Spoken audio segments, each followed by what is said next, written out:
Hi friends, welcome to my channel. Gagan వంశీని కొట్టినందుకు వంశీ తల్లిదండ్రులు ఇద్దరూ వచ్చి శరత్చంద్ర ఇంట్లో గొడవ చేస్తూ ఉంటారు. ఆ అబ్బాయి ఎవరు? మా అబ్బాయిని కొట్టడానికి ఆ అబ్బాయికి ఏం హక్కు ఉంది అని అంటుండగా అందరూ షాకింగ్గా చూస్తూ ఉంటారు. ఇక మళ్ళీ అతను ఇలా అంటుంటాడు, అతను వచ్చి మా అబ్బాయికి క్షమాపణ చెప్తేనే ఈ పెళ్లి జరుగుతుంది, లేదంటే పెళ్లిని క్యాన్సిల్ చేసుకుందాం అని అంటూ వార్నింగ్ ఇచ్చి అతను వెళ్ళిపోగా ఇందు ఏడుస్తూ ఉంటుంది. ఏం కాదమ్మా, ఏడవకు అని అపూర్వ అంటుండగా, వాడు మన మాట ఎందుకు వింటాడత్తయ్యా, క్షమాపణ ఎందుకు చెప్తాడు, నా పెళ్ళి క్యాన్సిల్ అయిపోతుంది అని ఇందు ఏడుస్తుండగా, ఏం కాదు, ఉన్నాడుగా మీ నాన్న, వాడి నాన్న, అతనే ఒప్పిస్తాడు, కృష్ణప్రసాదే ఒప్పించాలి అని అపూర్వ వంకరగా నవ్వుతూ అంటుండగా, ఇక శరత్చంద్ర కూడా కృష్ణప్రసాద్ని బెదిరిస్తుంటాడు. ఎలాగైనా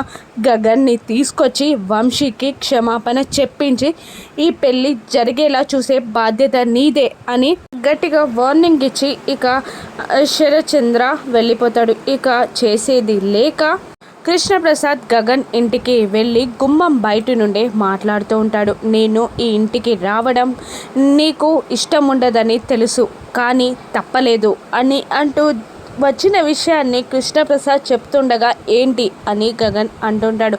నువ్వు వచ్చి క్షమాపణ చెప్పాలన్నాడు అనగానే శారద, గగన్, భూమి, పూర్ణి అందరూ షాక్ అవుతూ ఉంటారు. ఇక గగన్ కోపంగా, అసలు నువ్వు తండ్రివేనా అని తిడుతుండగా, ఇక ఏం చేయను, అక్కడ పెళ్ళి ఆగిపోయేలా ఉంది అని కృష్ణప్రసాద్ అంటుండగా గగన్ ఇలా అంటుంటాడు, అయితే నువ్వు తండ్రివైతే ఆ పెళ్ళిని క్యాన్సిల్ చేసి మరొక సంబంధం వెతుకు అని అంటుంటాడు గగన్. ఇక కృష్ణప్రసాద్ బాధగా శారద, పూర్ణి వైపు చూస్తూ ఉండగా శారద గగన్ని చూస్తూ ఉంటుంది. ఇక గగన్ ఏం చేయనున్నాడు? వెళ్ళి వంశీకి క్షమాపణ చెప్పేలా శారద ఒప్పిస్తుందా? గగన్ క్షమాపణ చెప్తాడా? ఆ వంశీ నిజ స్వరూపం గగన్ బయట పెడతాడా?